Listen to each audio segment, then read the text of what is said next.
الرحمن الرحيم وإذا أخذ ربك من بني آدم من ظهورهم ذريتهم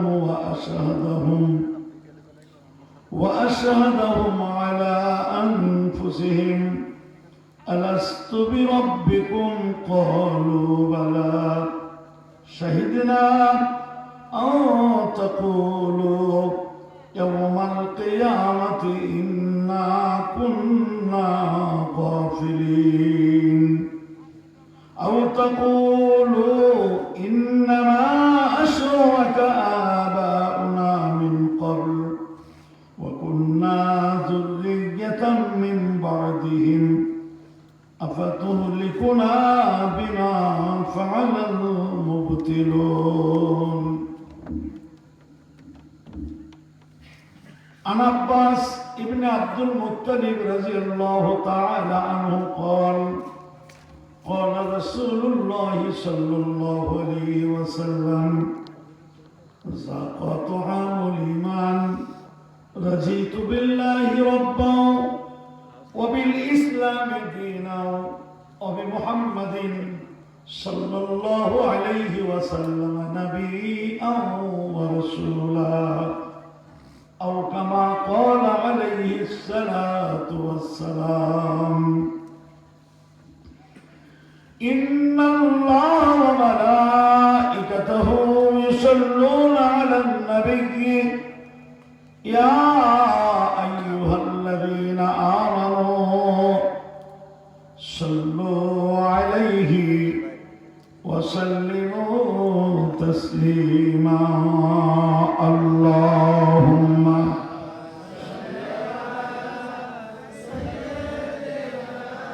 مولانا محمد وعلى آله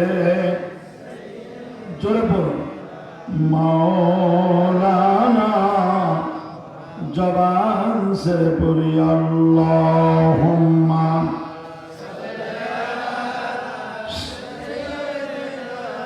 मौलाना मुहम्मद व अला आले सय्यिदीना मौलाना अल्हम्दुलिल्लाह ঐতিহ্যবাহী জনপদ রামনগর পশ্চিমপাড়া গোরস্থান কমিটি কর্তৃক আয়োজিত আজকের এই গোরস্থান মুর্দাদের পাশে নিয়ে আজকের এই কোরআনুল কারীমের মাহফিলের সম্মানিত সভাপতি, আসলে বাংলাদেশের ভিতরে আমার জীবনের যে কয়টা জায়গার দাগ কেটে আছে তার ভিতরে অন্যতম একটি জায়গা হলো রামনগর, বেশিনগর, নওদাকুরসা, আরো অনেক গ্রাম আছে। কিন্তু এই গ্রামের নারী পুরুষের সাথে যে হৃদ্যতা তৈরি হয়েছে, আজকে ৪৭ বছর মঞ্চে কথা বলার মধ্য দিয়ে এতটা হৃদ্যতা কোনো জায়গা তৈরি হয়নি, হয়েছে এতটা না। এজন্য আজকের মাহফিলের সম্মানিত সভাপতি, বিশেষ করে আমার অত্যন্ত আপনজন কুরশা ইউনিয়নের সাবেক চেয়ারম্যান, আমার প্রিয় ভাই মোহতারাম ফজলুর রহমান সাহেব, আল্লাহ তার গোলামকে কবুল করুন। একটু জোরে বলা যাবে না? বন্ধুগণ, আজকের মাহফিলের সম্মানিত বিশেষ তাফসীর কারক জনাব হযরত মাওলানা আবু বকর সিদ্দিক, জনাব হযরত মাওলানা আজিজুর রহমান সাহেব, আল্লাহ সবাইকে কবুল করুন। আর ট্রাস্ট বন্ধুগণ, আজকের মাহফিলে উপস্থিত আছেন বাংলাদেশ জামাত ইসলামীর কুরশা ইউনিয়নের সুযোগ্য আমির, আমার অত্যন্ত প্রিয় ভাই, একেবারেই অন্তরঙ্গ ভাই। আসলে দিনী ভাই তো গভীর সম্পর্কের একটা জিনিস। জনাব মোহতারাম ভাই জয়নাল আবেদীন, সম্মানিত সঞ্চালক আমার অত্যন্ত স্নেহে আব্দুল মুবিন, আপনাদের এলাকার সন্তান। কারণ ওর যেদিন সদস্যর শপথ হয় সেই দিনে আমরা একই সাথে একই গাড়িতে ঢাকার ইসলাম, আমার খুব মনে পড়ে, বেশ কয়েকটা ছেলে পেলেকে সাথে নিয়ে কেন্দ্রে গেল দুদিন শপথের জন্য। সম্মানিত সুধী মণ্ডলী, আমার সামনে বসা বিভিন্ন এলাকা থেকে আগত আল্লাহর কোরআন প্রিয় বান্দারা, আরো উপস্থিত আছে, আমরা দেখতেছি না, কি আছে না? গোরস্থানের মুর্দারা, ওরাও উপস্থিত আছে। ওরা আমাদের কি দেখতেছে? ওরা আমাদের কি বলেন বলেন দেখতেছে। বদরের যুদ্ধের পরে আল্লাহ রাসূল সাহাবীদের বললেন, যাও বদরের কূপের ভিতরে যাদের ফেলা হয়েছে, আবু লাহাব সহ, আবু জেহেল সহ, উতবা, সাইবা, আমর ইবনে উতবা, উমাইর ইবনে খালফ, যাদেরকে কূপে ফেলা হয়েছে তারা কেমন আছে জিজ্ঞাসা করুন। সাহাবীরা বলছে, হুজুর ওরা তো পড়ে গেছে।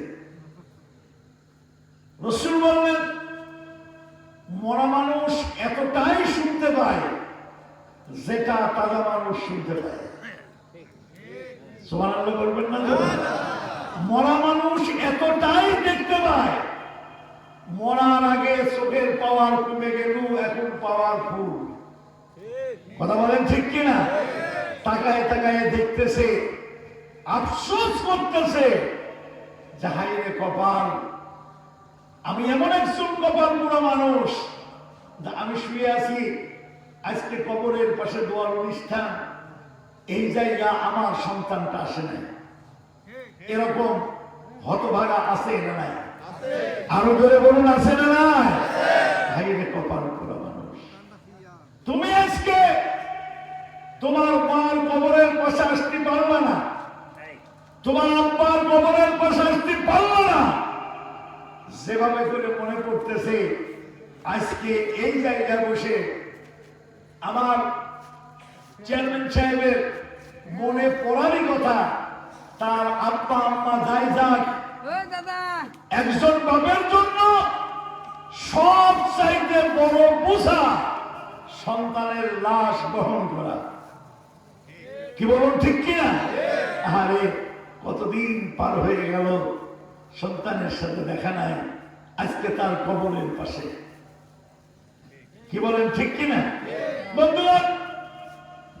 এজন্য আমি সমস্ত মুর্দাদের জন্য আল্লাহর কাছে দোয়া করি, আয় আল্লাহ তুমি সকলকে মাফ করে দাও। আপনারা বলবেন না আমি?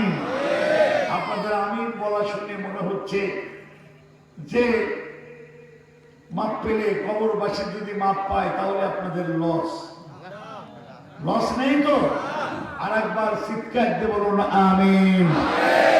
বন্ধুগণ, এই জন্য আপনাদের বলবো, আসুন, যেহেতু আমি মনে হয় বলেছিলাম ইকো বন্ধ করতে, ইকো তো বন্ধ করো নাই তো। আসলে সমস্যা কি, ও দেখতেছে ইকো হলে আওয়াজ বাড়ি খাবে, কি মানুষ মনে করবে মাইক খুব ভালো চলছে, কিন্তু বক্তাটা বলতেছে শ্রোতারা কিচ্ছু বুঝবে না। ঠিক কিনা? যার কারণে আমি ওয়াজে গেলে আগে কই, বাবা তোর শক্তি যা আছে তাই দে, ইকো থামা। আমি বুড়ো মানুষ তো, এখন যারা বক্তা হচ্ছে তাদের কথা আলাদা। বন্ধুগণ, এজন্য আসুন, আমি আপনাদেরকে নিয়ে অল্প কিছু কথা নিয়ে আলোচনা করতে চাই। আলোচনা করব যেটাই কবরবাসী ধরা খাইছে, আমরা ওইটাই ধরা খেতে রাজি। যারা কথা করছে না তারা রাজি। আপনারা রাজি? ওরা কিন্তু ধরা খাইছে, ধরা খাইছে, ধরা খাইছে। কারণ কথা ছিল, আমি আপনাদের সামনে সূরাতুল আরাফের 172 নম্বর আয়াতটি তেলাওয়াত করেছি, 72, 73। আমি সমস্ত আয়াতের আলোচনা করব না, এর ভিতর থেকে বেছে নেব কয়েকটা কথা। বন্ধু আমার, আমরা জানি আজকের মাহফিল কিসের? আর একটু জোরে কোন? আর কোরআন থেকে আলোচনা। শুধু আপনাদের নয়, হযরত আদম আলাইহিস সালামকে আল্লাহ রাব্বুল আলামিন তৈরি করার পর আদম আলাইহিস সালামকে ধরলেন। আদম থেকে তার রব কি ধরলেন? আদমের পিঠে থাবা দিলেন। থাবা দেওয়ার কারণে হাজার হাজার কোটি রূহ চলাফেরা করতে লাগলো, হাজার হাজার কোটি। এই রূহগুলোকে সামনে নিয়ে আজকে যারা কবরে আছে ওরাও সেদিন ছিল, আমরা যারা জীবিত আছি আমরাও ছিলাম। আজকে যারা মাহফিলে না আছে, দূরে রয়েছে, বলুন, সবাই ছিল। হিন্দু ছিল, খ্রিস্টান ছিল, মাজুসি ছিল, ইহুদি ছিল, কি ছিল না? জামাত ইসলামী ছিল, আওয়ামী লীগ ছিল, জাসদ ছিল, বাসদ ছিল, ন্যাশনালিজম ছিল, ক্যাপিটালিজম ছিল, সোশ্যালিজম ছিল, কমিউনিজম ছিল, সমাজতন্ত্র ছিল, জাতীয়তাবাদ ছিল, ধর্মনিরপেক্ষতাবাদ জোরে কম ছিল, চরমোনাই ছিল, মানিকগঞ্জ ছিল, আটরশি ছিল, সুরেশ্বরী ছিল, ভোগেশ্বরী ছিল, মাঝভান্ডারী ছিল, গাউসিয়া ছিল, রহমানিয়া ছিল, সাদেনিয়া ছিল, আল কাদরি ছিল, আল হাসানি ছিল। কেউ কি বাদ ছিল? জোরে কম। সবাই ছিল। সবাইকে সামনে নিয়ে আল্লাহ রাব্বুল আলামিন জিজ্ঞাসা করলেন একটা কথা, সেটা কি? আলাস্তু বিরাব্বিকুম, আমি কি তোমাদের রব নই? আমরা রব চিনতে ভুল করেছি। আমাদের রবকে আর একটু জোরে বলুন, বলেন তো দেখি, রব মানে কি? আইনদাতাও না, আল্লাহ না। রব হল যখন যার জন্য যা কিছু দরকার, যখন যার জন্য যা কিছু দরকার, না চাইতেই যিনি দেয়, তিনি কে? চিৎকার দিয়ে বলা লাগবে কে? আমাদের দেশে একটা কথা প্রবাদ আছে, না কাঁদলে মাই দুধ দেয় না। কিন্তু আমার আল্লাহ সেরকম না। তুমি যেই নেতার জন্য জীবন দিতে রাজি, তুমি যেই নেতার পাশ করানোর জন্য জমি বেচতে রাজি, জায়গা বেচতে রাজি, ওই নেতার কাছেও না আসলে কিছু পাবা না। আর আমার আল্লাহ এমন রব, যখন, ভালো করে বুঝবেন, যখন যার জন্য যা কিছু দরকার, না চাইতেই যিনি দেয়। কথা বলেন আরো জোরে, তিনি কে? আমার বন্ধুরা, আল্লাহ রাব্বুল আলামিন রূহুর জগতে আল্লাহ পাক সবাইকে ডেকে জিজ্ঞাসা করলেন, আমি কি তোমাদের রব নই? আমরা কিন্তু কেউ অস্বীকার করি নাই। আপনি অস্বীকার করেন নাই, আমি অস্বীকার করি নাই। আদম থেকে শুরু করে এই পৃথিবীতে যত মানুষ এসেছে, কোনো মানুষ এটা অস্বীকার করে নাই। সবাই এক বাক্যে আল্লাহ খালি বললেন, ও আমার বান্দা, আলাস্তু বিরাব্বিকুম, আমি কি তোমাদের রব নই? আয়াতের অর্থ এখানে আর একটা হবে, ও আমার বান্দা, তোমার রব হওয়ার মতো কোন যোগ্যতা আমার আছে না?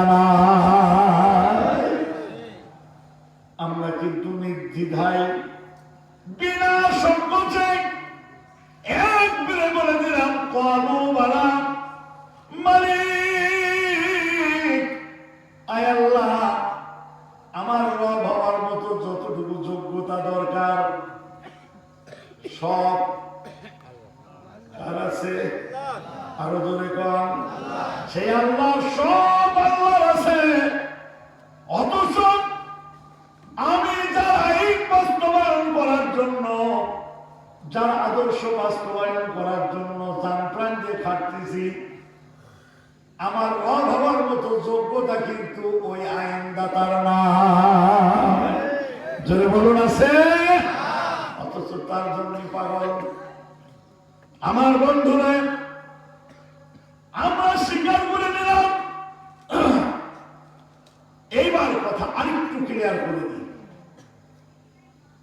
আচ্ছা, আপনাদের মিরপুরে এই রামনগর, বেশিনগর, নওদা, কুরসা ছাগল আছে? আছে? ছাগল আছে। এই ছাগলগুলোর পশম খুব বড় বড়, কথা কোন? ছোট না বড়? অথচ থাইল্যান্ডের এক প্রকার ছাগল আছে যার পশমগুলি কি আমি নিজে দেখেছি। আপনার রামনগরের ছাগলের লেজ এতটুকু, থাইল্যান্ডের ছাগলের লেজ এত বড়। আমি সৌদি যাওয়ার পর 2003 সালে হজে যাওয়ার পর যখন পশু হাটে গেলাম পশু কেনার জন্য, ওখানে আমার বাংলাদেশের এক পরিচিত বন্ধুর সাথে দেখা। ছেলেটার বাড়ি নোয়াখালী বেগমগঞ্জে, মৌলানা ফরিদউদ্দিন সাহেব। যে দেখি ওখানে, আমি দোস্ত এখানে, তো বলতে যে ভাই আমি এখানে ব্যবসা করি। নোয়াখালীর লোক তেমনি বিদেশে বেশি থাকে। জিজ্ঞাসা করলাম, মাঝখানে আপনাদের এইরকম স্টেজের মতো জায়গা ভাগ ভাগ করা, এখানে দুম্বা, আর এক জায়গা ভেড়া, আর এক জায়গা ছাগল, ছাগলের ভিতরে কয়েক প্রকার। এর ভিতরে এক প্রকার ছাগলের কাছে গেলাম, লেজগুলি এত বড় লম্বা। আমি জিজ্ঞাসা করলাম, দোস্ত এগুলি কি? কয়েকগুলি ছাগল।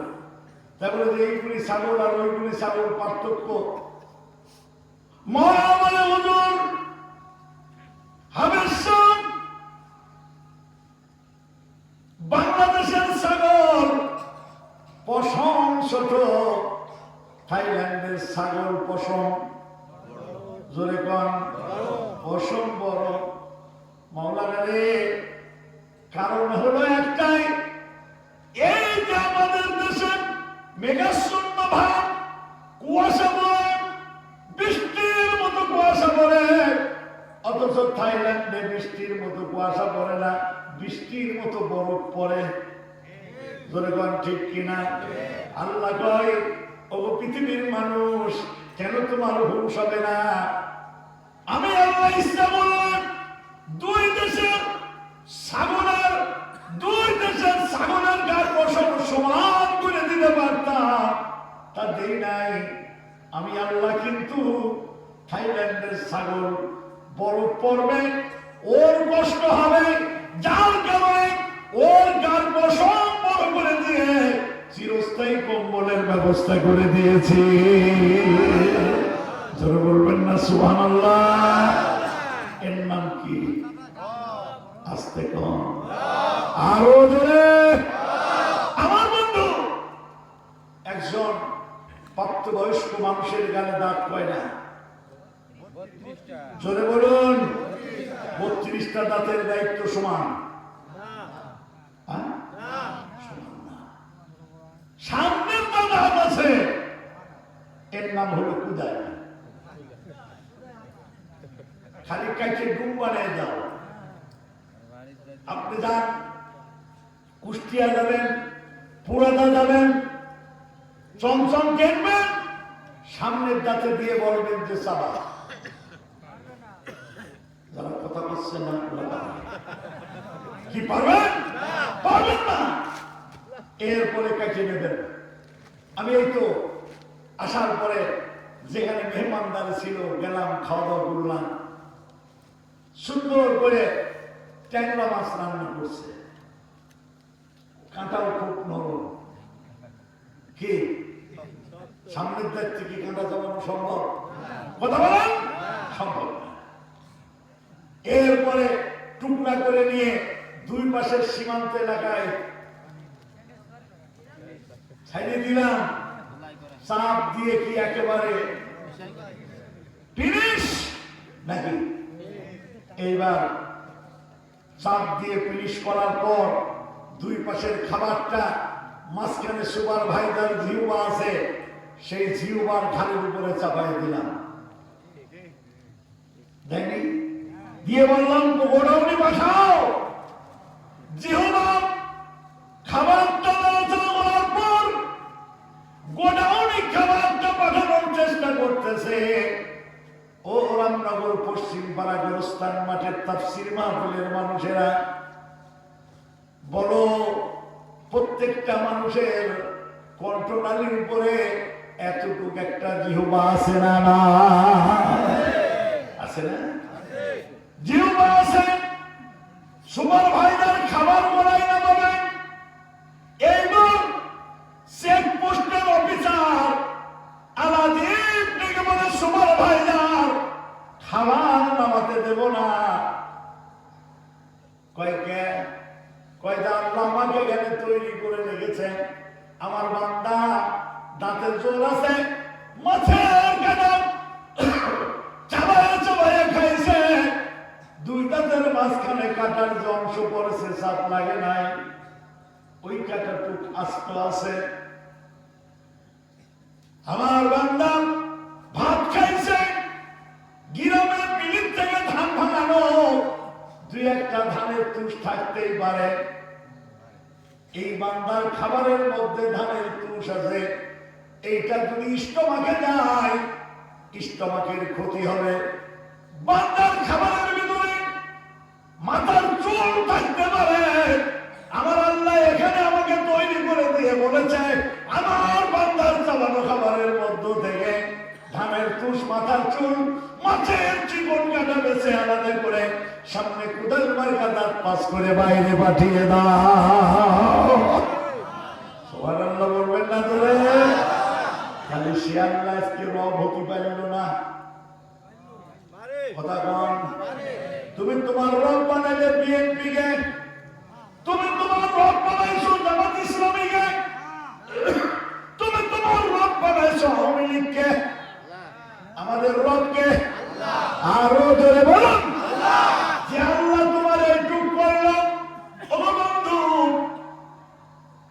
তুমি যতই দল করো সব জায়গায় ন্যায় বিচার পাবা না। অথচ আমার আল্লাহর রুবুবিয়াতের ভিতরে ন্যায় বিচারের কোনো পার্থক্য নাই। জোরে কোন আল্লাহু আকবার। আমার বন্ধুরে হযরত ওমর রাজদরবারে বসা, দুইটা মহিলা, কয়টা? দুইটা, একটা ছেলে একটা মেয়ে।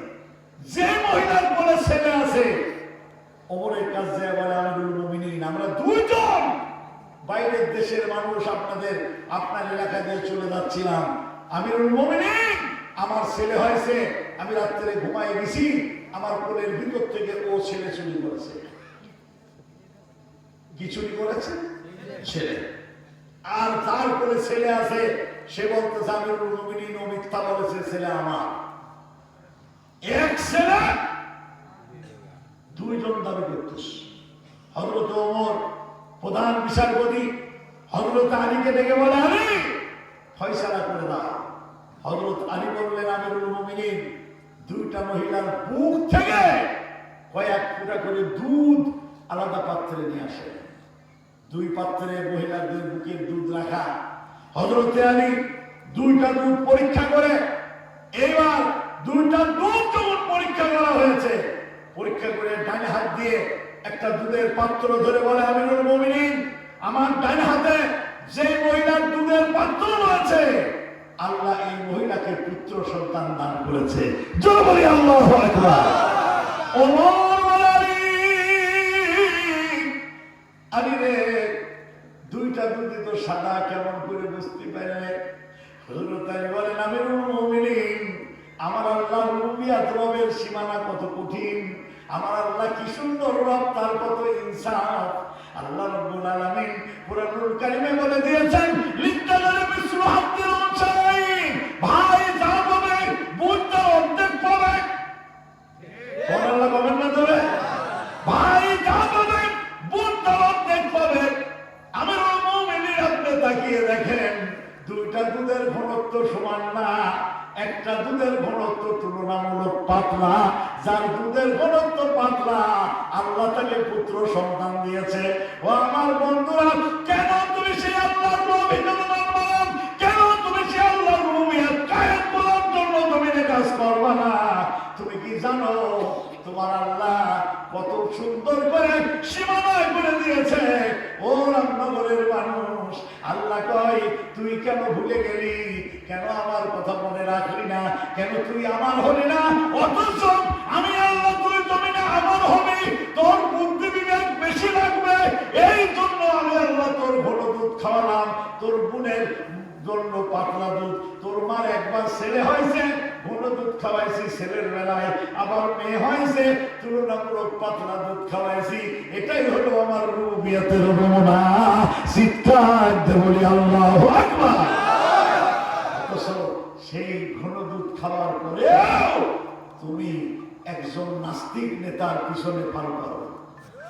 যদি বলুন, নাস্তিক নেতার পিছনে তুমি যাও, একবার দুদিকে হাত দেয় না, আল্লাহ কয়, তুই বুদ্ধি খাটাবি, তোর বুদ্ধি বেশি লাগবে। এই জমিনে আল্লাহ আইন বাস্তবায়ন করার জন্য জান মাল নিয়ে ময়দানে কাজ করতে হবে, তোর ব্রেনের শক্তি লাগবে। এই জন্য আমি তোর ঘন দুধ খাওয়াইছি। সুবহানাল্লাহ বলবেন না ধরে? আরো জোরে বলুন সুবহানাল্লাহ। সে আল্লাহ আছে না নাই? আরো জোরে বলুন, আছে না নাই? এই যে আপনারা বসে আছেন, ঠান্ডা, এইরকম ঠান্ডার রাত্রে স্বামী স্ত্রী দুইজন শুয়ে আছে, দুইজনের উপরে গোসল খরচ হইল। স্ত্রী গোসল করে আসলো, 6 মাসের বাচ্চাটা আছে, দুধের জ্বালায় কাঁদতেছে। স্ত্রী গোসল করে আসে, দুধের বাচ্চা কোলে নেবে, দুধ খাওয়াবে। ও রামনগরের মানুষেরা, ও আজকের জীবিত মানুষেরা, যেহেতু কবরবাসী আমার এই কথা শুনতেছে আর আফসোস করতেছে, আল্লাহ আগে শুনলাম না কেন? ঠিক কিনা? আগে যদি শুনতাম তাহলে ধরা খাতাম না। কথা বলেন? কিন্তু আপনারা শুনতেছেন, আপনারা জানতেছেন, এইবার ঠান্ডা মার শরীরের মধ্য থেকে আল্লাহ বলেন, আমি আল্লাহ ইচ্ছা করলে তোর মা ঠান্ডা শরীরের মধ্য থেকে ঠান্ডা দুধ খাওয়াতে পারতাম। আমি আল্লাহ ঠান্ডা দুধ খাওয়াই নাই, আমি আল্লাহ কুদরতি হিতাব দিয়ে উষ্ণ উষ্ণ গরম করে তোর জন্য ঠান্ডা গরম দুধের ব্যবস্থা করেছি। জমিনে যে কারোর পক্ষে স্লোগান দিবা না, স্লোগান দিবা কার? আরো জোরে বলুন কার? আমি আগেই বলেছি, আপনি জামাত ইসলামী করবেন কি করবেন না, এটা আমার বিষয় না। আমার বিষয় হলো জমিন আল্লাহর, আইন চলবে আল্লাহ। জোরে বলুন ঠিক কিনা? আমার ভাইরা, যদি কাজ না করো, রুহুর জগতে আল্লাহকে বলে আসলাম, আল্লাহ ভুলে যাব না। ভুলে যাব? সৌদিতে কাবাঘর তাওয়াফ চলতেছে, তাওয়াফের মাঝখানে একজন দেখে একটা মানুষ হুজুর মতো দেখা যায়। মানুষটা এসে হাজরে আসওয়াদের কাছে এসে কয়, ও সাগর পারের বন্ধু, আমি তোমার দরবারে হাজির। পিছনে যে লোক ঘুরে, ও কয় বেচারা বলে কি, এই জায়গা তো এই কথা না, এক পাশে বলতে হবে রব্বানা আতিনা ফিদ দুনিয়া হাসানাতাও ওয়া ফিল আখিরাতি হাসানাতাও ওয়া কিনা আযাবান নার। ও جنة مع الأبرار برحمتك يا عزيز يا غفار يا رب العالمين سبحان الله وبحمده سبحان الله العظيم سبحان الله والحمد لله ولا إله إلا الله والله أكبر বলেনা খালি বলতেছে ও সাগর পারের বন্ধু আমি তোমার দরবারে হাজির আমার বন্ধুরা তাওয়াব শেষ হয়ে গেল তাওয়াব শেষ হওয়ার পর তাওয়াব যখন শেষ হয়ে গেছে মাথার থেকে একটু দূরে ওই লোকটাকে ডেকে নিয়ে বলে ভাই তুমি কি কোনো দোয়া জানো না তোমার কি কোনো দোয়া শেখানো হয়নি কয় কি হয়েছে কয় তুমি কি বুঝাচ্ছ সাগর পারের বন্ধু আমি তোমার দরবারে হাজির এবার লোকটি বলে হুজুর অমুক এলাকায় আমার বাড়ি নদী পথে জাহাজে আমরা অনেকগুলি লোক হজের জন্য রওনা করেছিলাম হুজুর সাগরের ভিতরে আমাদের জাহাজটা ডুবে গেল কে কোথায় চলে গেছে আমি জানি না আমি ভাসতে ভাসতে ছোট্ট একটু চরের উপরে উঠলাম চরের উপরে উঠার পর চরে উঠে গেলাম দাঁড়ায় চতুর্দিক তাকায় খালি পানি আর পানি কোনো জন্য মানুষ দেখা যায় না চিন্তা করতে লাগলাম মালিক উপায় নাই কেউ জানবে না আমার বাড়িওয়ালারাও জানবে না কোথায় হারিয়ে গেলাম খাবারের কোনো ব্যবস্থা নাই হুজুর একদিন পার হয়ে গেল 2 দিন পার হয়ে গেল 3 দিনের মাথায় দেখি যে একটা জাহাজ আসতেছে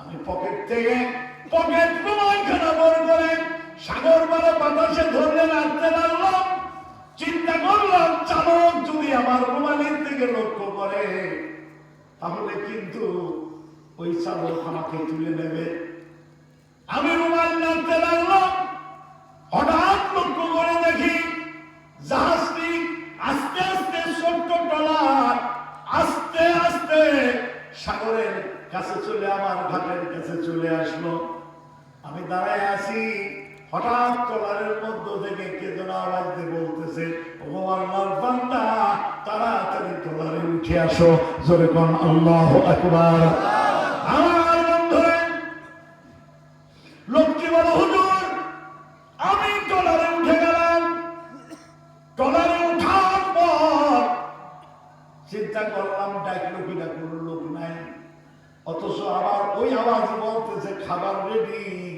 টেবিলে খাবার দেওয়া আছে খেয়ে নাও আমি তাকায় দেখি আমার পছন্দনীয় খাবার গরম গরম খাবার ভাব উঠতেছে আমি খাবারে বসে গেলাম প্রচন্ড ক্ষুধা খাওয়া শুরু করলাম খাওয়া শেষ হচ্ছে শেষ পর্যায়ে এসে ওই গল্প আবার আমাকে নিয়ে বলে হাজি সাহেব তোমার জাহাজ জেদ্দা সামুদ্রিক বন্দরে অবতরণ করবে তুমি তাড়াতাড়ি নেমে যাও হুজুর আমি নেমে জেদ্দার থেকে মক্কা চলে আসলাম আমি তার কারণে কোনো দোয়া পড়তেছি না আমি শুধু দোয়া পড়তেছি ও সাগর পারের বন্ধু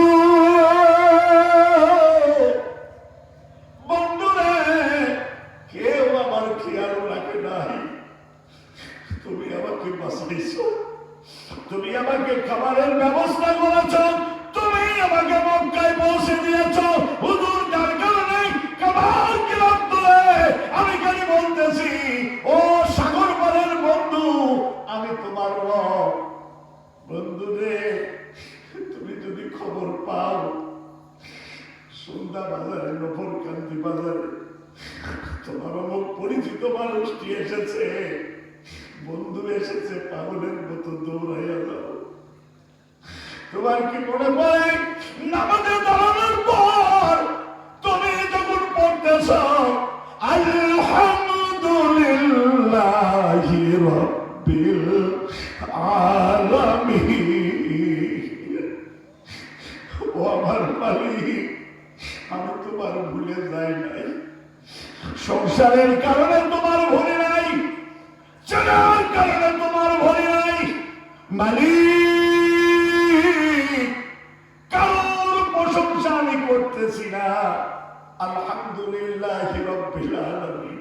ও মালিক, রূহের জগতে ওয়াদা দিয়ে এসেছিলাম পৃথিবীতে যে তোমার ভুলে যাব না, আমি এখনো তোমার ভুলি নাই। এটাই তো তোমার অনুভূতি। আমার বন্ধুরে, সেজদায় যাবা আর বরবাদে এক মন গম যাও।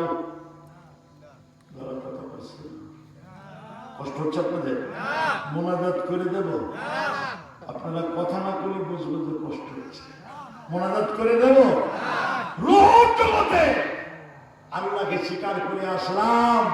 তুমি কে? জোরে বলুন। আল্লাহ আমার রব। আরো জোরে। আল্লাহ আমার রব, এই রবি আমার সব। জোরে। দমে দমে চন মনে তারি অনুভব। আল্লাহ আমার রব। আমার বন্ধু, তুমি রবকে চেনো নাই, যার কারণে নামাজে তুমি রামনগর মসজিদে নামাজে দাঁড়াও, নামাজের ভিতরে তুমি কুষ্টিয়া চলে যাও। তুমি যখন সেজদায় যাবা কারোর প্রশংসা করবা না। সুবহানা রাব্বিয়াল, জোরে সুবহানা রাব্বিয়াল। সবচাইতে বড় পবিত্র কে? আরো জোরে বলুন। সবচাইতে বড় পবিত্র কে? তুলনা নাই, তার কোন তুলনা নাই। তাই তুমি আল্লাহ বলে ডাকো নাই, কি বলে ডাক দেছ? সুবহানা রাব্বিয়াল আ'লা। আমি ভুলে যাই না। যদি এই অনুভূতি নিয়ে তুমি আগাতে পারো, এই অনুভূতি নিয়ে তুমি যদি সামনে যেতে পারো, হতে পারে তোমার একটা সেজদা না, একটা সেজদার মধ্যে 3 বার 5 বার 7 বার তুমি যে দোয়া করেছো, এই দোয়াটা নয়, শুধু যদি সুবহানাল্লাহটা আল্লাহ কবুল করে নেয়, ও বন্ধু, আল্লাহ তো কিয়ামতের ময়দানে কবি কোন কায়দায় মাফ করব? সুবহানাল্লাহ বলবেন না? ধরে কোন কায়দায় মাফ করব? এইবার আপনারা বলেন, এই যে রবের কথা বললাম, কবরে যাওয়ার পর 1 নম্বর প্রশ্ন কি? বলেন বলেন। তোমার রব কিনা? আস্তে কন। আসলে কবরে যাওয়ার পরে 1 নম্বর প্রশ্ন, তোমার 20 বছর হায়াত দিছি, 30 বছর হায়াত দিছি, 40-50 বছর হায়াত দিয়েছি, তুমি আমার রুবুবিয়াত কায়েমের চেষ্টা করেছো কিনা? জোরে বলুন, ঠিক কিনা? আপনি যদি করেন তাহলে উত্তর দিতে পারবেন। আমাদের দেশের কিছু লোক আছে, তারা আবার এগুলি মুখস্থ করে রাখে, যাতে কবর কয়ে আমল করলি কবরে রবের উত্তর দেওয়া সহজ হবে। ভাই, মুখস্থ গুলাবে না, তুমি মুখস্থ করবা, মৃত্যুর 40 দিন আগে সব আল্লাহ ভুল করে দেবে। জোরে বল, ঠিক কিনা? যার কারণে এই কবরবাসী বলতেছে ধরা খাসনি। কথা বল, কি খাইছে? ধরা খাইছে। আমি কিন্তু ধরা পড়ে গেছি।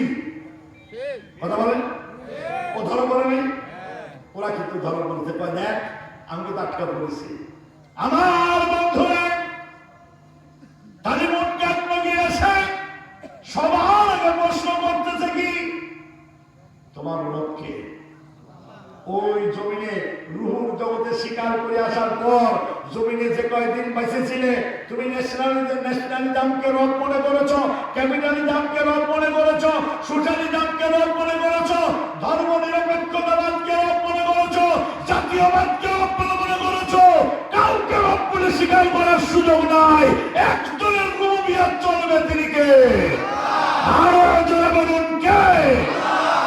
সাবধান, যদি জবাব দিতে পারো, খবরে এসে কি করছে? ও রান্নাঘরের মানুষ তো রব কিনা?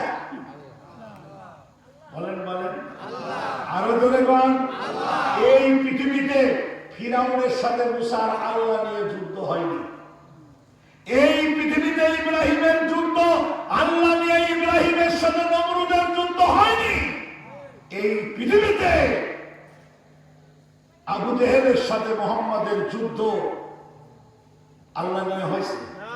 আবু জেহেল কি কয়েছে যে আমি আল্লাহ মানি না? কথা বল না কেন? কষ্ট হচ্ছে আপনাদের? দোয়া করে দেব? আবু জেহেল কি কয়েছে যে আমি আল্লাহ মানি না? কারণ আবু জেহেল বদরের যুদ্ধে যাওয়ার সময়ও কাবাগরের গিলাফ ধরে বলতেছে ইসকাল্লাহুম্মা ইন কানা হাযা হুয়াল হাক্কু মিন ইনদিক ফামতির আলাইনা হিজারাতাম মিনাস সামা আও ইতানা বিআযাবিন আলীম। ও কাবার মালিক, আমাদের চাইতে যদি মুহাম্মদ তোমার বেশি আপন হয়, ফামতির আলাইনা হিজারাতাম মিনাস সামা, আকাশের থেকে পাথরের বৃষ্টি দিয়ে আমাদের ফয়সালা করো। আল্লাহ কয় আবু জেহেল কাবাঘর ধরে দোয়া করলে আমি আল্লাহ ফিরে না, তোরটাও ফিরেব না। যে 70 জন কাবার গিলাম ধরেছি সব বদলে রেখে দেব। জনগণ ঠিক কিনা? আবু জেহেল জানতো আল্লাহ আছে। এই বলল কি নিয়ে? জনগণ, বাংলাদেশে যারা ইসলাম কায়েম করতে চায় ওদের দ্বন্দ্ব কি? আল্লাহ নিয়ে। জনগণ, ওরা আল্লাহ মানে, ওরা নামাজ পড়ে, ওরা হজ করে, ওরা যাকাত দেয়, ওরা কোরআন তেলাওয়াত করে। বন্ধ হলে এক জায়গা, যখন আমি বলবো জমিন আল্লাহর, আইন চলবে আল্লাহর, সংসদে আল্লাহ, ব্যাংকে আল্লাহ, অর্থনীতিতে আল্লাহ, এরপরে ধর্ম রাজনীতিতে আল্লাহ, পররাষ্ট্রনীতিতে আল্লাহ, ব্যক্তি জীবনে আল্লাহ, পারিবারিক জীবনে আল্লাহ, সামাজিক জীবনে আল্লাহ, আন্তর্জাতিক জীবনে আল্লাহ, তখনই ওরা রাজনীতি বলে লাগালাম তোদের সাথে পাল্লা। ঠিক কিনা? থামাও, কথা বল না, কি করো? থামাও। কারণ আল্লাহকে রব হিসাবে যারা মানে ওরা আল্লাহর আইনের বাইরে চলতে পারে। আরো জোরে বলুন, পারে। আর আল্লাহকে রব হিসাবে মানতে পারলেই কবরে যে বলবা রব্বি আল্লাহ। বন্ধু, মুনকার নকির আসবে, মুনকার নকির আসবে, জিজ্ঞাসা করবে মা রব্বুকা। তুমি যদি উত্তর তাহলে জমিনে আমি মাঝে মাঝে মিলাই যে আল্লাহ রুহুল জগতে তোমার সাথে স্বীকার করলাম, তো তুমি কবরে দেওয়ার পরে একবার রুহ জিজ্ঞেস করলে আমি কি তোমাদের রব না? আমি বলে দিলাম তুমি আমাদের রব। ও আল্লাহ, তুমি আবার কেন কবরে দেওয়ার পরে তোমার রব কিনা জিজ্ঞাসা করতেছো? আমি তো স্বীকার করেছি। কয়েছে বাংলাদেশে বাস করেছিস, মিরপুর বাস করেছিস, রামনগর বাস করেছিস, বেশিনগর বাস করেছিস, নওদাপুরসা বাস করেছিস, সেই জায়গা বাস করাকালীন তুই আল্লাহর আইন বাস্তবায়নের কাজ করেছিস কিনা? ঠিক কিনা? আপনারা বলবেন আজকাল কেউ দেখতে পাচ্ছি, কেউ কেউ আবার কান খুলে থাকে, হুজুর আবার আমার বিরুদ্ধে কয় কিনা। হ্যাঁ, আমি তো তোমার বিরুদ্ধে কবই। তোমার বিরুদ্ধে আমার একটাই কথা, আল্লাহর আইনের বিরোধিতা করবা, তোমার ছাড় দেওয়া হবে না। বলেন ঠিক কিনা? আমি একদমই রবের নাম, আমাদের রবকে আরো ধরে মান। যখন ফিরাউন বলল আনা রব্বুকুম আ'লা, মুসা বলে আনা রব্বুক, জিজ্ঞেস করতেছে মুসাকে। ফিরাউন জিজ্ঞাসা করে ওমা রব্বুল আলামিন, তোমার রব্বুল আলামিন আবার কিনা? আমি তো রব্বুল আলামিনের চিনি না, আমি আনা রব্বুকুম আ'লা। মুসা বলতেছে রব্বুকুম ওয়া রব্বুকুমুল আবাইকুল আউয়ালিন, আমার রব আমার বাবাদের রব, তোমার বাবাদের রব। আসতে বললে হবে না, জোরে বলো।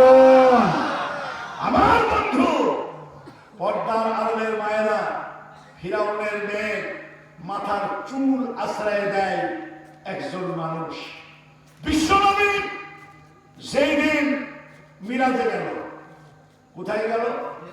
বলেন বলেন। মিরাজে যাচ্ছে। কিছু দূর যাওয়ার পর জিবরাইল বলে হুজুর নামেন। এই জায়গা 2 রাকাত নামাজ পড়েন। রাসূল বলেন এটা কোন জায়গা? কয়টা আপনি মিরাজের আসার 2 বছরের মাথায় আপনি এই গ্রামে আসবেন, এর নাম ইয়াসরিব। আপনি আসার পরে এই এলাকার নাম হবে মদিনা। আবার উঠল, আবার নামালো। রাসূল বলেন জিবরাইল এটা কোথায়? কয়টা ঈসা আলাইহিস সালামের জন্মের স্থান বেতেলহাম এইটা। এরপরে রাসূল উঠতে শুরু করেছে, নাকের ভিতরে জান্নাতের বাসনা ঢুকে গেছে। সুবহানাল্লাহ বলবেন না জোরে? কিসের বাসনা? রাসূল বলেন জিবরাইল আমার নাকের ভিতরে জান্নাতের বাসনা আসতেছে। ও জিবরাইল তুমি তাড়াতাড়ি বলো আমি কি জান্নাতের কাছে চলে এসেছি? জিবরাইল বলেন নবী গো আমরা এখনো প্রথম আসমান পার হই নাই, বাইতুল মুকাদ্দাস যাই নাই। ও নবী আমরা মিশরের কবরস্থানের উপর দিয়ে উড়ে চলেছি।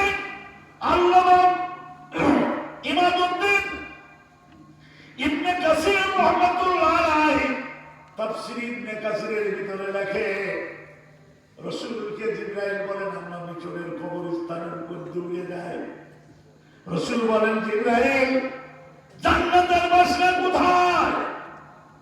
জিবরাইল বলেন নবী মিশরের কবরস্থানে এমন একজন মহিলার নাম কবর আছে যে মহিলার কবর দিয়ে কিয়ামত পর্যন্ত জান্নাতের বাসনা বেরোতে থাকবে। সুবহানাল্লাহ। আরেকটু জোরে বলেন তো দেখি সুবহানাল্লাহ। আওয়াজ দেবে বন্ধু আমার। রাসূল বলেন জিবরাইল তাহলে তো মহিলার কথা শোনাই লাগে। জিবরাইল বলেন ও নবী এই মহিলা ছিল ফিরাউনের মেয়ের মাথার চুল আশ্রয় দিত।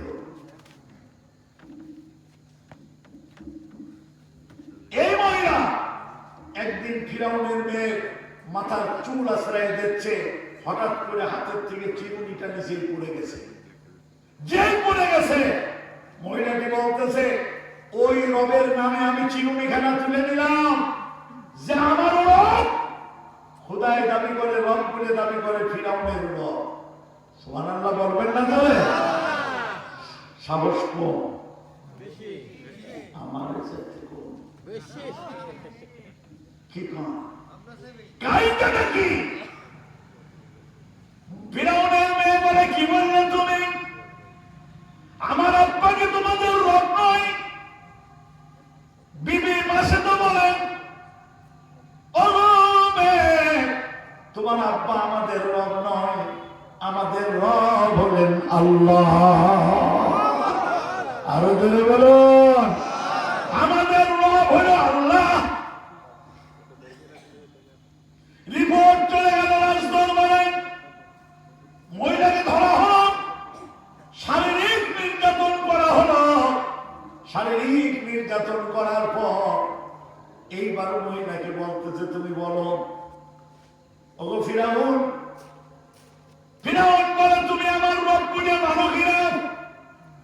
তাফসীর ইবনে কাসিরের মধ্যে এসেছে ওই মহিলা দেখে রাজ সংসদ ভবনে একটা পিঁপড়ে হেঁটে যাচ্ছে। মহিলা বলে ও ফিরাউন তুমি যদি মাটি দিয়ে দোলা একটা মাটির দোলাকে এইরকম পিঁপড়া বানায়া হাঁটাই দিতে পারো আমি তোমার রব বলে মানতে পারি। ফিরাউন কয় আমি রব হতে পারি কিন্তু পিঁপড়া বানাতে পারি না। সুবহানাল্লাহ কবেন না বলে? আমার বন্ধুরে এখানেই শেষ না। বিশ্ব নবীকে জিবরাইল বলেন ও নবী শারীরিক নির্যাতন করা হলো, মহিলা থামে নাই। এরপরে মহিলার 2টা ছেলে, একটা ছেলের বয়স 5 বছর আর একটা ছেলের বয়স হলো 1 বছর।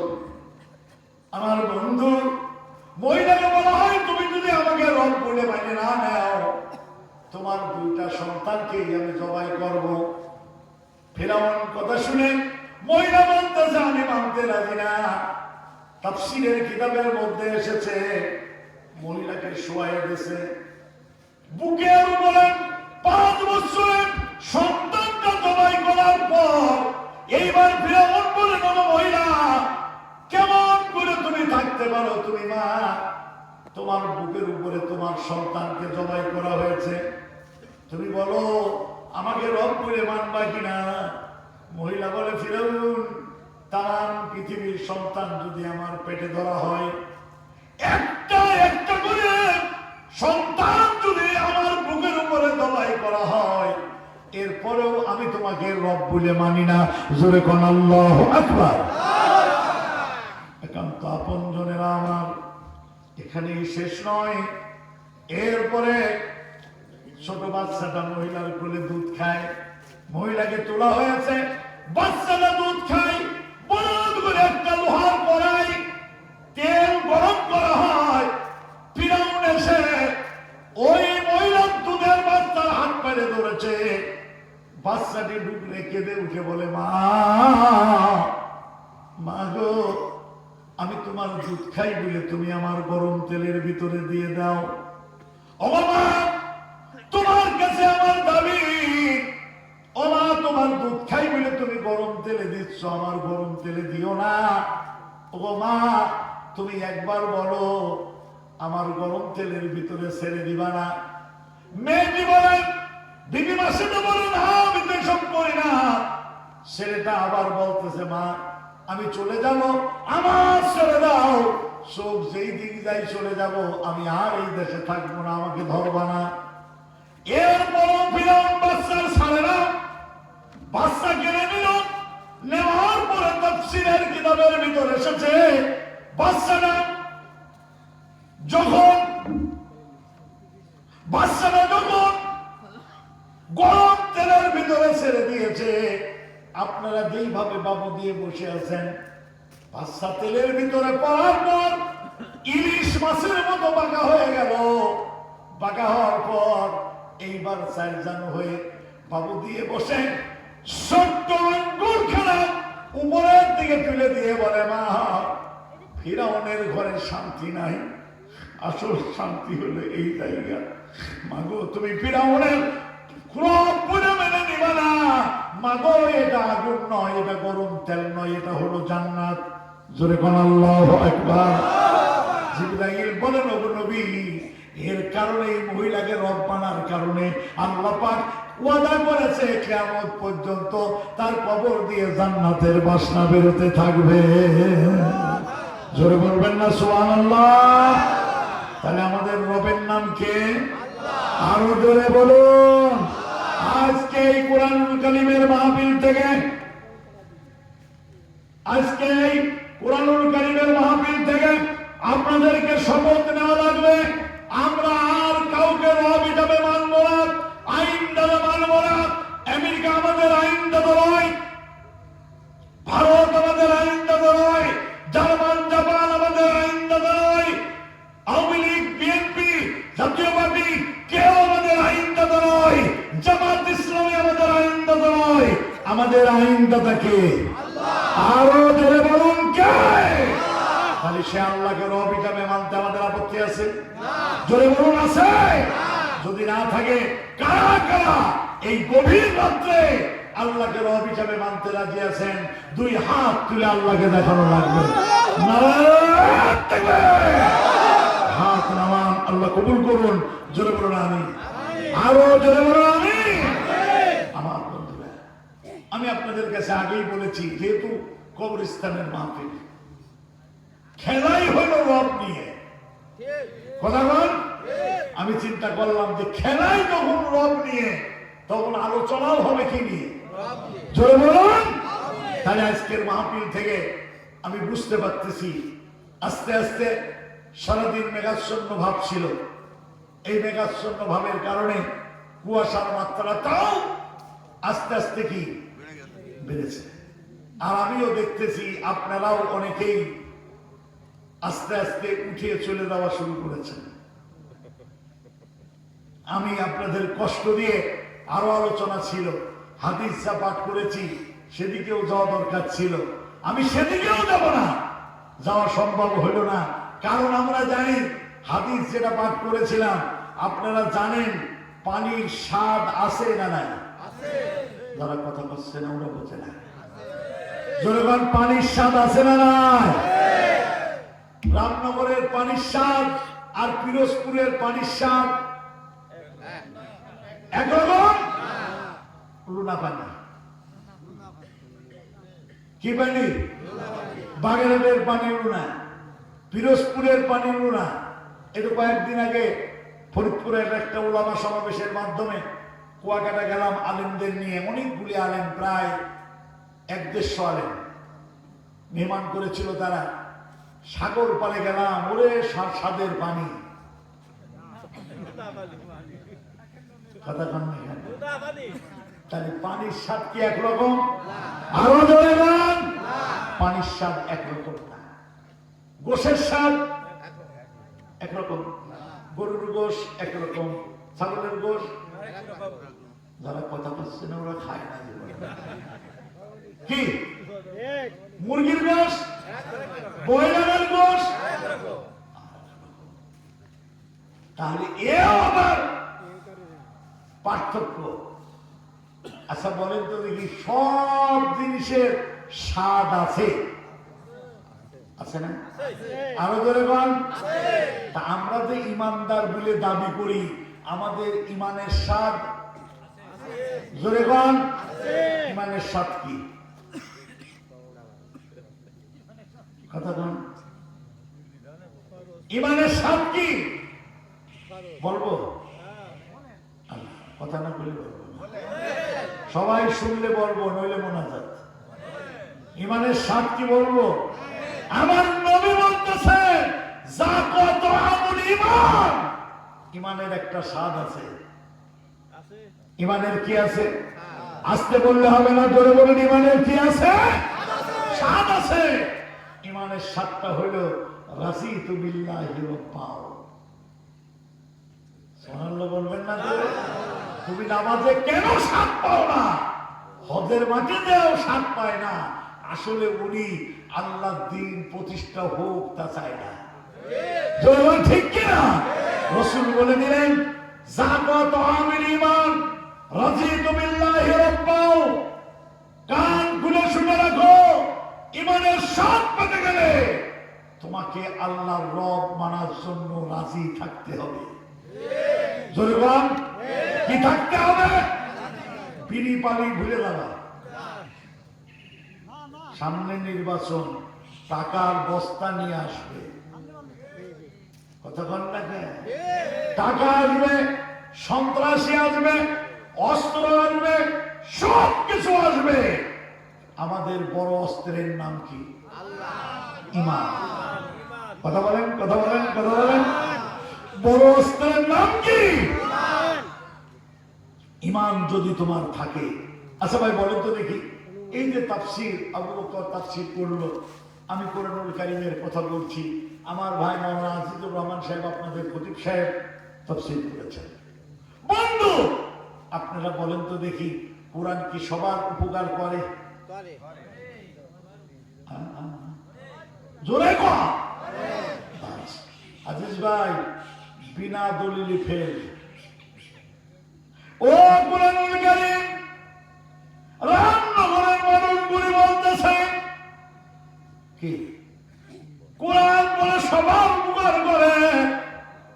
রামনগর, বেশিনগর, নওগাঁ তাফসীর মাহফিল কতবার করলাম আমার মনে নাই। একটানা তো 22 বছরের পরে বন্ধ হলো।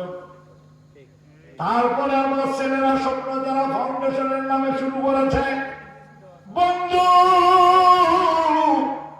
এত আলোচনা করার পর কোরআনুল কারীম উপকার করল না। এত তাফসীর শুনলে বড় বড় বক্তাদের কি শোনেন নাই? কত কায়দার বক্তা আছে, তাফসীর শুনলে লাখ লাখ লোক। কি মুফতি আমির হামদার মাহফিলে লাখ লাখ লোক, মাওলানা মিজানুর রহমান আসারির মাহফিলে লাখ লাখ লোক, কিন্তু কোরআন তো উপকার করতেছে না। তার কারণ হইল তোমার ঈমান নাই। আমি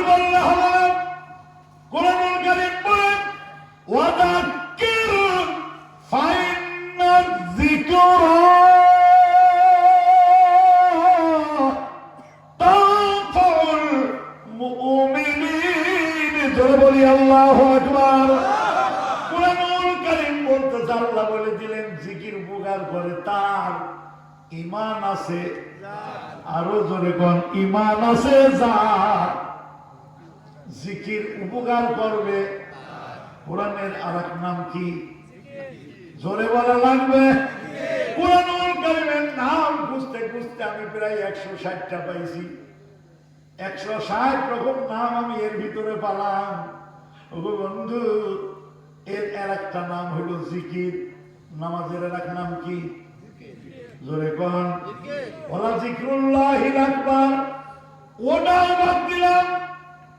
এই যে গাড়ি যাচ্ছে আর আসছে, খালি বাসির নৌকা টানতেছে না? দয়াল বাবা কামলিওয়ালা রহমতের কান্ডার, জিকির। দেখবি যদি খুদার নূর আইরে তুরাই নাইপুর, জিকির। সুরেশ্বরী বাবাই কই বৈশা জিকির ভাড়া নয়,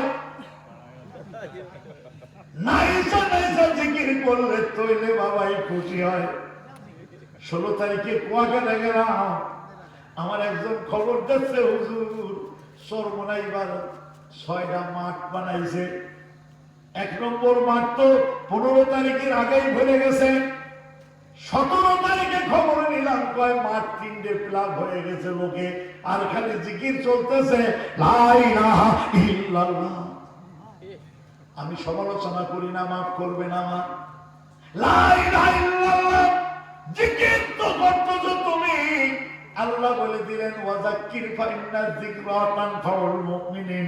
ও আমার বান্দা বান্দিরা, তোরা জিকির কর। কি করব? জিকির। কি করবেন আপনারা? করবেন না? জোরে কোন, আরো জোরে। সুবহানাল্লাহ আলহামদুলিল্লাহ, সুবহানাল্লাহ আলহামদুলিল্লাহ, ইল্লাল্লাহ, সুবহানাল্লাহ লা ইলাহা ইল্লাল্লাহ মুহাম্মাদুর রাসূলুল্লাহ। কয়বার পড়েছি? জোরে বলা লাগবে। ইউনূস আলাইহিস সালাম কয়বার বলল? কয়বার? লা ইলাহা ইল্লা আনতা সুবহানাকা। আল্লাহ ইউনূসকে ডাক দিবা, ইউনূস আমার দুর্বল জায়গা তুমি হাত মারছো। কোরআন কোরআনুল কারীম। ও বন্ধু, ইউনূসকে আল্লাহ বলেন, ইউনূস তুমি আমার পবিত্রতার দোহাই দিয়েছো। এই পৃথিবীতে যত তাসবিহ আছে, আল্লাহর কাছে প্রিয় তাসবিহর নাম কি?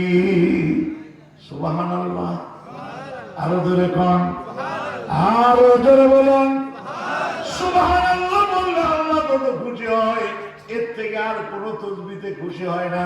আল্লামা হযরত রইসুল মুফাসসিরিন হযরত আল্লামা ইবনে আব্বাস রাদিয়াল্লাহু তাআলা আনহু বলেন, সুবহানাল্লাহ এমন একটা তাসবিহ যে তাসবিহ দিয়ে আল্লাহর যত বড় বানানো যায়, আর কোন তাসবিহ দিয়ে বানানো যায় না।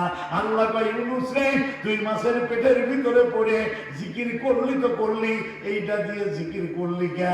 আমার সুবহানাকা সুবহান লা ইলাহা ইল্লা আনতা সুবহানাকা, তুই সুবহানাকা বলে ডাক যদি ইউনূস তুমি আমার না দিতে, কিয়ামত পর্যন্ত তোর মাছের পেটে রেখে দিতাম। সুবহানাল্লাহ বলবেন না? তুই সুবহানাকা বলেছিস, আমি আল্লাহ তোর মাছের পেটে রাখতে পারলাম না, আমি আল্লাহ তোর মাছের পেটের থেকে নাজাত দিয়ে দিলাম। আর ইউনূসের মাছের পেটের থেকে নাজাত দিল একবার সুবহানাল্লাহ বলার কারণে। আর আমাদের দেশের অনেক মসজিদে মাগরিবের পরে জিকির হয় সুবহানাল্লাহ সুবহানাল্লাহ সুবহানাল্লাহ বলুন, সুবহানাল্লাহ সুবহানাল্লাহ সুবহানাল্লাহ সুবহানাল্লাহ বলে জিকির করতেছো, অথচ একবারও তো আল্লাহ তোমার দিকে তাকায় নাই। আল্লাহ ইউনূসের কাছে ওয়াদা দিল, ইউনূস পৃথিবীর মানুষকে শুনিয়ে দাও। আমি 2005 সালে এতেকাফের দেওয়ার সময় আল্লামা সাইদি রহমাতুল্লাহ আলাইহি সহ আমাদের দায়িত্বশীল যাকে আমরা জিন্দা শহীদ বলি মৌলানা এবং মোহতারাম এটিএম আজহারুল ইসলাম ভাই সহ এক বিল্ডিংয়ে যখন আমি থাকতাম, বন্ধু আমার মনে পড়ে আজহার ভাইয়ের সাথে থাকার কারণে, সাইদি সাহেবের সাথে থাকার কারণে আমি দেখেছি সুবহানাল্লাহ ইউনূস আলাইহিস সালামের এলাকার একজন মানুষের সাথে আমার দেখা, যুবক মানুষ, ইউনূস আলাইহিস সালামের এলাকার মানুষ, নিন্দানয় বাড়ি। বন্ধুরে আমার, ওই যুবকের কাছে আমি অনেক কথা শুনেছি, আমি আপনাদের রাত ভার করবো না।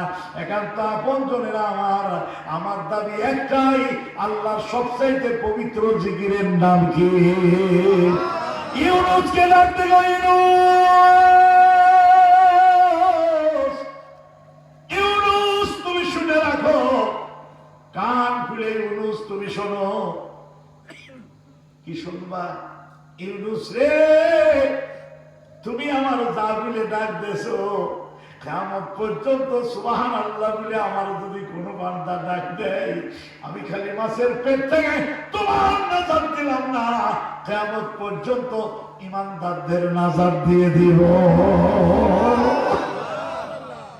যার কারণে রুকুর তাসবিহের ভিতরে সুবহান আছে না নাই? আসতে বললে হবে না। সিজদার তাসবিহের ভিতরে সুবহান আছে না নাই? সালাত ভিতরে সুবহান আছে না? ও বন্ধু, তুমি তো খালি সুবহান রাব্বিয়াল আলা বলে পাগল। আমার রাসূল খালি সুবহানাল্লাহ সুবহান রাব্বিয়াল আলা বলে পাগল না। আমার রাসূল তাসবিহ পড়ে সুবহানাকাল্লাহুম্মা রাব্বানা ওয়া বিহামদিকা আল্লাহুম্মা গফিরলি। হযরত আয়েশা বলেন, বিদায় হওয়ার পরে বিশ্ব নবী এমন কোন নামাজ নাই তিনবার সুবহান রাব্বিয়াল আলা বলার পরে এই দোয়াটা পড়ে নাই। এখন তো আপনজনেরা আমার, আমি আপনাদের কাছে বলতেছিলাম, তাহলে আমাদের রবের নাম কি? আল্লাহ। আরো জোরে কোন? আল্লাহ বলে দিলেন, ঈমানের স্বাদ ওই ব্যক্তি পাবে যে কি আল্লাহকে রব মানতে রাজি থাকবে। কি থাকবে? জোরে কোন? খালি মিরপুরের এই জনপদে আল্লাহর রুবুবিয়ত কায়েম হোক, এটা কি আপনারা চান? কারা কারা চান? দুই হাত তুলে আল্লাহকে দেখা লাগবে। আজকে সব হাত নামান, আল্লাহ কবুল করুন। জোরে বলুন আমিন। আরো জোরে বলুন আমিন। আমরা দল বুঝি না, যে নেতায় আমাদের কাছে আসবে আমরা বলবো জমিন আল্লাহ, আইন চলবে আল্লাহ। জোরে বলুন ঠিক কিনা? আমার ভাইরা ভুলে যেও না, তুমি বিএনপি করো আমার আপত্তি নাই, তুমি আওয়ামী লীগ করো আমার আপত্তি নাই, তুমি জাসদ করো আমার আপত্তি নাই, কিন্তু তোমার মিশন থাকবে জমিনে আল্লাহর আইন প্রতিষ্ঠা করা। জোরে বলুন ঠিক কিনা? আর যদি তা না থাকে, বলবো কষ্ট হচ্ছে, বলবো যদি তা না থাকে, তুমি আমার রসুলের নামে কবরে শুবা, আর রসুলের আদর্শ প্রতিষ্ঠার বেলায় কবাদে রাজনীতি। এই আল্লাহর দুশ্মন গুলি মারা গেলে ওদের কবর দেওয়া দরকার নাই, পায়ে দড়ি বেঁধে খাবে ফেলাই দেবে। ঠিক কিনা? তুমি আমার সাথে খালি পার্থক্য করে, তুমি জামাত ফজল পিকার জামাত করে, চেয়ারম্যান আওয়ামী লীগ করে, মৌলানা আজিজুর রহমান সাহেব তাবলীগ জামাত করে, এত ভাগ করো কেন? কবরে শোয়ানোর সময় তোমার রসুল যে কথা বল না কেন, তোমার রসুল যে আমার রসুল ইমানের স্বাদ পাবে। এক নম্বরে কইছি, কাকে মানার জন্য রাজি থাকতে হবে? জোরে বলুন। দুই নম্বরে ইসলামকে আদর্শ হিসাবে মানতে রাজি থাকতে হবে। এই জমিনে ইসলাম প্রতিষ্ঠা হোক, তাকে আপনারা চান? আরো জোরে বলুন চান? এই জনপদে ইসলাম আসবে, প্রত্যেকটা বাড়ি পর্দার মায়েরা ইসলামের দুর্গে পরিণত করার চেষ্টা করতে হবে। আমি জানি না আমাদের কার কপালে আগামীকাল সকাল আছে আর কাল কপালে নাই, এটা কি আমার জানা আছে? জোরে বলুন আছে? একদিন তোমারি নাম মসজিদে হবে এলাম। তৈরি থেকো তৈরি রেখো কবরের মাল সামান। একদিন তোমারি নাম মসজিদে হবে এলাম। জোরে বলেন আল্লাহু আকবার। আমার বন্ধুরা, কষ্ট হয় আপনাদের? অসুবিধা হয়? তাহলে আমরা রব হিসাবে মানবো কার? আর ইসলামকে মানবো কি হিসাবে? জীবন বিধান। আমার জীবনের সব কাজ হবে ইসলাম কায়দায়। কথা বল। যেটা আল্লাহর নিকটে পছন্দনীয় আদর্শের নাম কি? কথা বলছেন না কেন? আল্লাহর নিকটে পছন্দনীয় আদর্শের নাম। আপনি আমার চেয়ারম্যান সাহেব বা আমার জনের ভাই পিছনে আছে, রাত্রে ছেলে বলতেছে আব্বা ঈদ তো আগে এসলো, জামা তো তুমি দিলে না। আব্বা তুমি জামা না দিলে আমি কেন ঈদগাহে যাবো না। সবাই চিন্তা করতেছে একটাই ছেলে ঈদের দিন মন খারাপ করে থাকবে। আচ্ছা ভাই বলে তো দেখি, আজকের ছেলে তোমার মন খারাপ হয় না, কিন্তু আমি বাপ, তোমার একটা জিনিস দিতে না পারলে কি মন খারাপ হবে না? বাপ যাই হোক একটা জামা দিয়ে এসে তুইছে, সকালবেলা ঘুমের ছুটে ভাই এদিকে পাশে আব্বা দেখে করছে এই জামাটা নিয়ে এসেছি, দেখে করছে আমার পছন্দ হয় নাই। আপনি ওই ছেলের তাড়াতাড়ি করে বীরপুর যেয়ে একালি কুমলা লেবু কেনে দিয়ে কবেন যে খান। যারা কথা করছেন না তারা কবেন, অথবা বড় বড় ডিম সেদ্ধ করে দিয়ে কবেন খা। জামা আনলাম এত কষ্ট করে, টাকা হাওলাত করে, তোর পছন্দ হলো না, তুই লেখাপড়া করে কি করবি? ঠিক কিনা?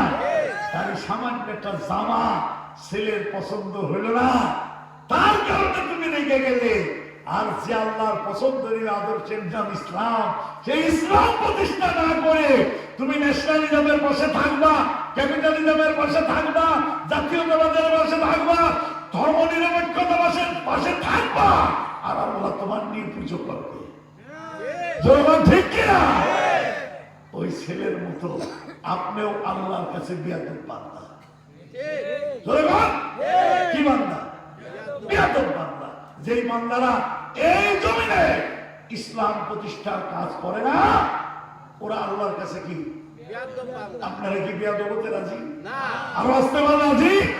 আল্লাহ শিখছেন রহমতুল্লাহ বলেন আজ খোদা জো ইয়া না তৌফিক ইয়াদাব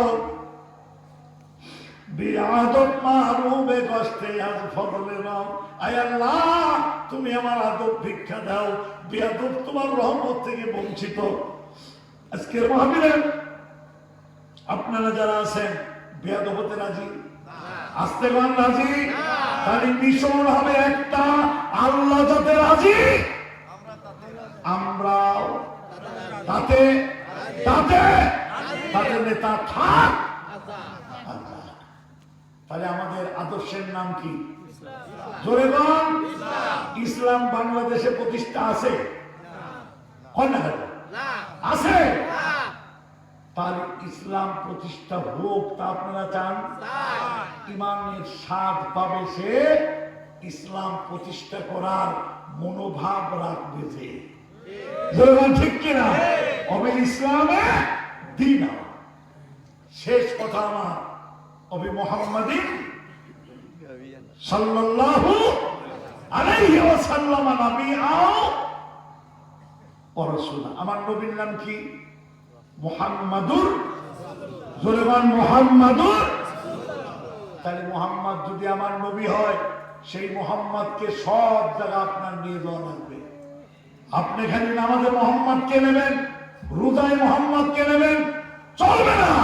সব জায়গা মুহাম্মদকে নেওয়া লাগবে।